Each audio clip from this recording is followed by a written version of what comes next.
congrats to John and his group. I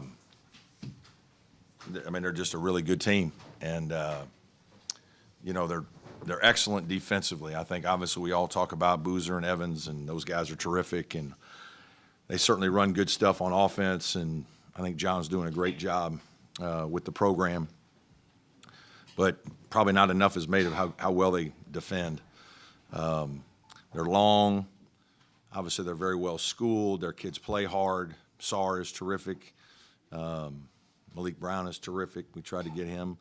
You know, they're hard to score against. And, you know, we're not as dynamic offensively as some other teams I've had. And so obviously it was hard for us at times. When we did get an open shot, felt like we never made them for a while. And so against these guys, I mean, I thought we guarded about as well as we can guard them. And I thought our kids played their tails off. I thought we fought. We battled. I don't know what the glass ended up, but I thought we fought on the glass. They still got 9 offensive rebounds. We got 9. But, I mean, I'm proud of our guys for continuing to fight. It's hard when you're struggling that bad on offense for your defense not to just give in. And I didn't think we did. They broke us down some because they're good. But I thought our kids competed. But congrats to Duke. Excellent team. Questions for me? Coach, you have some young players on your team. Do you have some good teaching moments in this game for them? Yeah, there's good teaching moments for young guys, old guys alike. You know, that you're going to get exposed. And, you know, whether it's on offense or defense, you make a mistake, you know, you're a half second behind a play, they're going to make you pay for it. That's why they're an elite team. And it's like offensively, if you get them behind you a little bit or you get an angle to make a play, and I thought we passed some shots up, and we were a little tentative, and that's not good because then you're going to go to the shot clock, and playing against a defense like that at the shot clock, especially with our team, is not great. If you can raise your hand, someone will bring a microphone to you.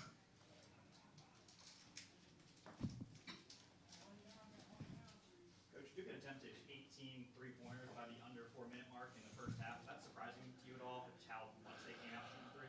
No.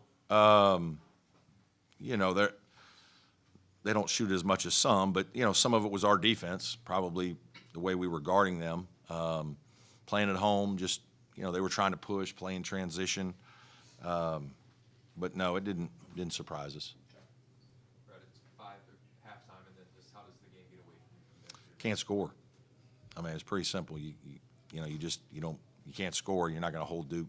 I mean, to hold them to 67, I probably would have taken that if you told me that at the beginning of the game. It's just, you know, you can't keep up.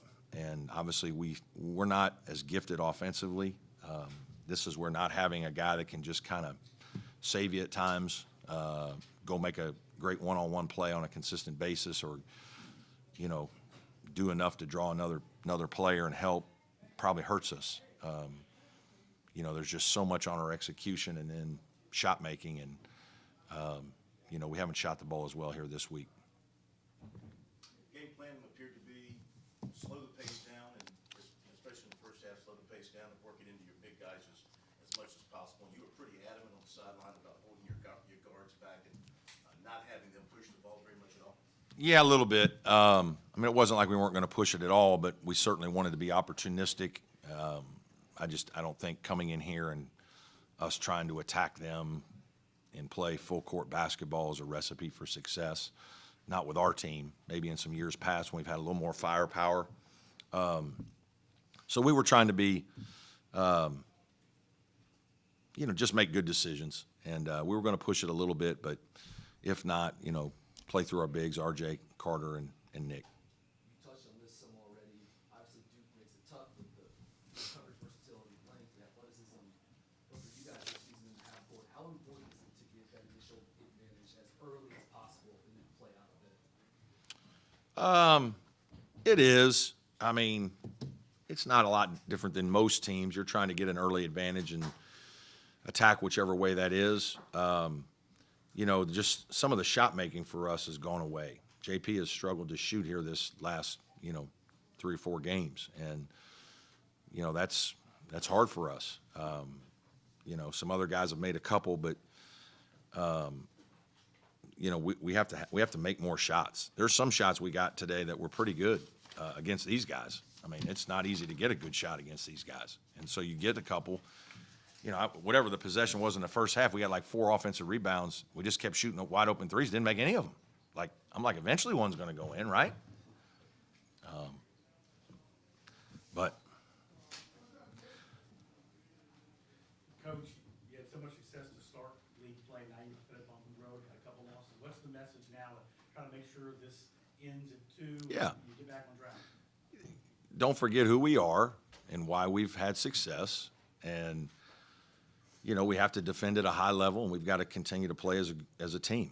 You know, I'm proud of this group. This group is, it takes a lot for us. And we're not as gifted, I don't think, as some of the teams at the top of the league. And so we have to really play at a high level. We have to work. We have to minimize our mistakes. Our margins are small.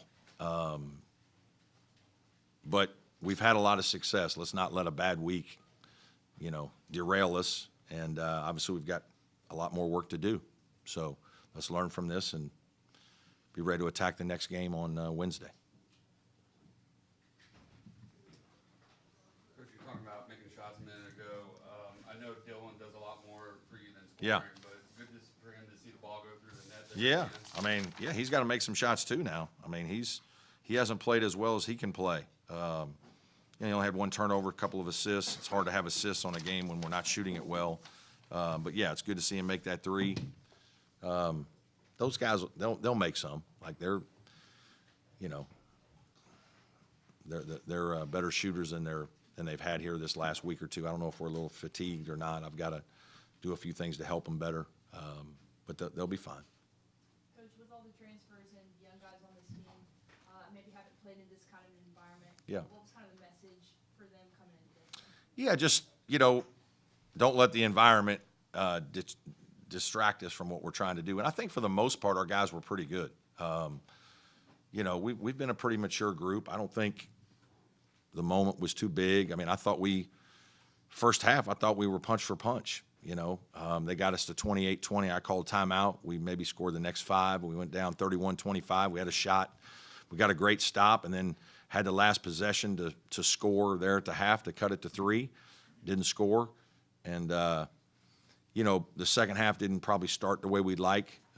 We just could not score enough to put any game pressure. They got to play the last 12, 14 minutes of the game with, you know, a 15-point lead. And that changes things, too, a little bit. So, but I don't think it was as much the atmosphere as just not making shots and not playing well enough. Any more questions for Coach? Thank you all.